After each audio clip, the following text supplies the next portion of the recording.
ఇంక మనం జాబ్స్‌కి ఎస్ఎస్‌సి, జీడీకి అప్లై చేయడం మానేసుకొచ్చానమాట పూర్తిగా. డైరెక్ట్ నోటిఫికేషన్ పడిందా తిన్నంగా డాక్యుమెంట్స్ పట్టుకొని వెళ్ళిపోవడం ఇంకా. మనకే సరిగ్గా అన్నం పెట్టట్లేదు గవర్నమెంట్. మళ్ళీ అందులో ఇంకో సగం ఇంకోళ్ళు పెట్టమంటే ఎలా చెప్పండి? 20కెళ్ళో 24 వస్తాయి. వాడికి రన్నింగ్ పెట్టకపోవడం ఏంటి? గుడ్ మార్నింగ్ ఫ్రెండ్స్ అందరికీ. Welcome back to our channel the daily defence. So అందరూ బాగున్నారనుకుంటున్నాను. ఇంటి దగ్గర అమ్మ, నాన్న వాళ్ళు కూడా అందరూ బాగానే ఉన్నారనుకుంటున్నాను.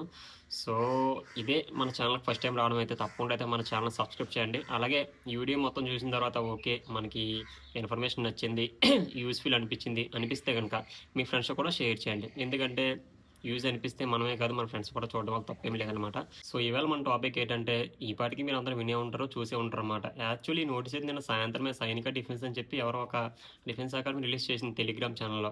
మా ఫ్రెండ్ నాకు షేర్ చేసాడనమాట. "బా చూడు ఎలా నోటీస్ వచ్చింది, కరెక్టా కాదని చెప్పేసి." నేను అన్నాను, "ఒరేయ్ బాబా ఈ టైంలో ఏంటంటే వ్యూస్ కోసం వంద క్రియేట్ చేస్తారా అవన్నీ నిజం కాదని" చెప్పి కొట్టేసి వదిలేసాను ఇంకా. పట్టించుకోలేదు. తెరే వాళ్ళు యూట్యూబ్‌లో చూస్తే ఒకళ్ళు కాదు ఇద్దరు కాదు ఆల్మోస్ట్ ఒక 5, 6 మెంబర్స్ వీడియోస్ అయితే ఫుల్ కంటిన్యూస్‌గా చేశారనమాట.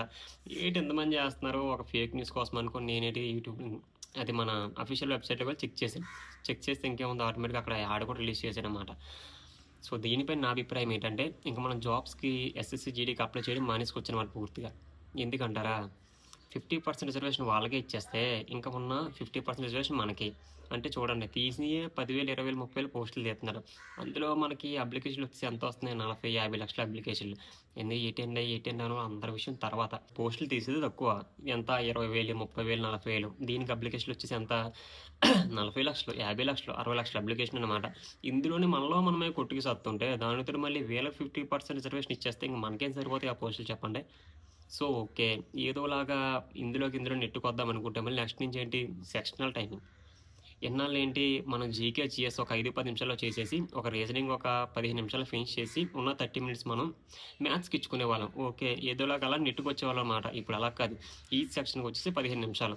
5 నిమిషాలు చేసే జీకేకి 15 నిమిషాలు పెడితే ఏం యూజ్ చెప్పండి? యూజ్ లేదు.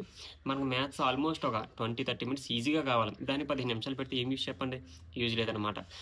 ఈ ఎవరైతే అగ్నివీర్స్ ఉన్నారో చూసారా? రీసెంట్‌గా అది ఫస్ట్ బ్యాచ్ మనకు రిలీజ్ అవుతున్నారు చూసారా? వాళ్ళకేంటి సింపుల్‌గా ఎగ్జామ్ లేదంట. నెక్స్ట్ ఫిజికల్ లేదంట. యాక్చువల్లీ మనకి ఇంతకుముందు ఎక్స్ సర్వీస్‌మెన్ కోటాకి ఏంటంటే ఫిజికల్ ఒకటి లేదు. ఎగ్జామ్ ఉండేది. దానికి తోడు ఏంటంటే వాళ్ళకంటూ 10% రిజర్వేషన్ ఉండేదనమాట. దానివల్ల ఏంటంటే వాళ్ళు 10% తక్కువ మార్కులు తిని, ఎక్కువ మార్కులు తిని అదంటే ఒక ప్రొసీజర్ బాగుంది.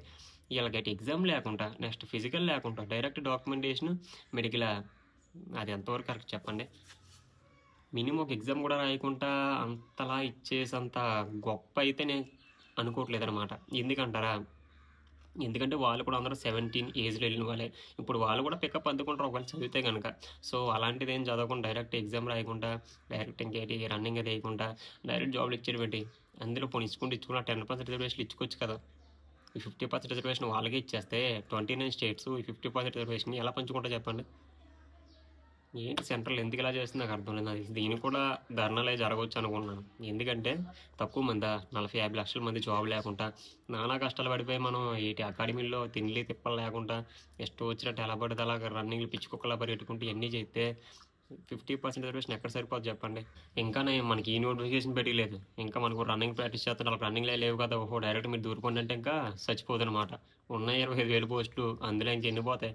14, 14 13, 13, 12, 12,000 పోస్టులు ఆళ్ళకే పోయి ఇంక 12,000 పోస్టులు కొట్టు సర్దిన కట్ ఆఫ్‌లు పోదును ఇంకెక్కడికో.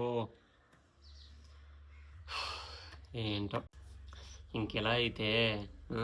నోటిఫికేషన్ పడిందా లేట్ ఇంకా. వాళ్ళకి ఇంక ఈ సెక్షనల్ టైమింగ్స్‌తో గాని, చదివే ఇబ్బంది గాని, గ్రౌండ్ కోసం కష్టపడేలా ఏ భయం అవసరం లేదనమాట. డైరెక్ట్ నోటిఫికేషన్ పడిందా తిన్నంగా డాక్యుమెంట్స్ పట్టుకొని వెళ్ళిపోవడం ఇంకా. ఎక్కడికి? ఇంకెలా అయితే కష్టపడి చదువుకున్నోడికి ఏంటి యూజ్ చెప్పండి? నాకు తెలిసేటంటే మన మిడిల్ క్లాస్ వాడికి చదువు మరీ ఎక్కువ, తక్కువ కాకుండా సింపుల్‌గా వచ్చే జాబ్ అయితే ఈ ఎస్ఎస్‌సి, జీడీ జాబే. ఎందుకంటే మరీ ఎక్కువ డిగ్రీ దాకా చదువుకున్నోడు ఇందులోకి రాడు. ఓకే. ఏదోలాగా 10థ్ పాస్ అయ్యి మనకంటూ కొంచెం బేసిక్ స్టడీ వస్తే జాబ్ కొట్టే జాబ్ ఈ ఎస్ఎస్‌సి, జీడీ అనమాట. ఒక పక్క పేపర్ లీకేజ్ అవుతూ ఇంకో 50% వీళ్ళకిచ్చేస్తే నాకు తెలిసి ఢిల్లీలో ధర్నా చేయడంలో ఏమాత్రం తప్పులేదనమాట. 18కెళ్ళినోడికి ఎన్నొస్తాయి? 21 వస్తాయి. సారీ 22 వస్తాయి. 17కెళ్ళినోడికి 21 వస్తాయి. ఓకే. 20కెళ్ళినోడికి 24 వస్తాయి. వాడికి రన్నింగ్ పెట్టకపోవడం ఏంటి? వాడేమైనా కొంచెం ముసలోడా? ఆ! పోనీ వాళ్ళకి ఎగ్జామ్ పెట్టకపోతే పోనీ పెద్ద వయసయిపోయిందా? ఓకే. బ్యాకప్ ఇచ్చుకోలేడు.